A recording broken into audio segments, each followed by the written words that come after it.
Hello everyone, welcome back to my mini vlog. ಇವತ್ತಿನ ಈ ಒಂದು ಮಿನಿ ವ್ಲಾಗಲ್ಲಿ ನಾನು ನನ್ನ ಸ್ಕಿನ್ ಕೇರ್ ಬಗ್ಗೆ ಯಾವ ರೀತಿ ಮಾಡ್ಕೋತೀನಿ ನನ್ನ ಸ್ಕಿನ್ ಕೇರ್ನ ಅನ್ನೋದನ್ನು ಶೇರ್ ಮಾಡ್ಕೊಂಡಿದ್ದೀನಿ. ಸೊ ನಂದು ಕಂಪ್ಲೀಟ್ಲಿ ಕಾಂಬಿನೇಷನ್ ಸ್ಕಿನ್ ಆಗಿರೋದ್ರಿಂದ ನೀವು ಯಾರಾದರೂ ಕಾಂಬಿನೇಷನ್ ಸ್ಕಿನ್ ಅವರಿದ್ದರೆ ಈ ಟಿಪ್ಸ್ನ ನೀವು ಫಾಲೋ ಮಾಡ್ಬೋದು.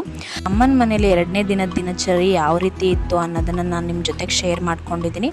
ಹಾಗೆ ಅದ್ರ ಜೊತೆಗೆ ಇವತ್ತು ಜೋಳದ ರೊಟ್ಟಿ ಮತ್ತು ಬೇಯಿಸಿ ಚಟ್ನಿ ಹಾಗೆ ಹಾಗಲಕಾಯಿ ಪಲ್ಯ ಕೂಡ ಮಾಡ್ಕೊಂಡಿದ್ವಿ. ಕಾಂಬಿನೇಷನ್ ಅಂತೂ ತುಂಬ ಸೂಪರಾಗೇ ಇತ್ತು, ಹಾಗೆ ಟೇಸ್ಟ್ ಕೂಡ ಅಷ್ಟೇ ಸಖತ್ತಾಗೇ ಇತ್ತು. ದೊಡ್ಡ ದೊಡ್ಡ ಮಾರ್ಟ್ಗಳಲ್ಲಿ ಜೋಳ ಅಥವಾ ಜೋಳದ ಹಿಟ್ಟು ತಂದು ನಾವು ಬೆಂಗಳೂರಲ್ಲಿ ಮಾಡ್ಕೊಂಡು ತಿನ್ನೋ ಆ ರುಚಿಗೂ ಇಲ್ಲೇ ಬೆಳೆದಿರೋ ಜೋಳದಲ್ಲಿ ಹಿಟ್ಟು ಹಾಕಿಸ್ಕೊಂಡು ಬಂದು ಮಾಡೋ ಈ ರೊಟ್ಟಿಗೂ ತುಂಬಾ ಟೇಸ್ಟು ಡಿಫ್ರೆನ್ಸ್ ಇರುತ್ತೆ. ಸೊ ನಾನಂತೂ ಸಿಕ್ಕಾಪಟ್ಟೆನೇ ಎಂಜಾಯ್ ಮಾಡಿದೆ. ಹಾಗೆ ಅದ್ರ ಜೊತೆಗೆ ಇವತ್ತೊಂದು ಮಸಾಲಾ ಟೀ ರೆಸಿಪಿನೂ ಕೂಡ ನಾನು ಈ ಒಂದು ವ್ಲಾಗಲ್ಲಿ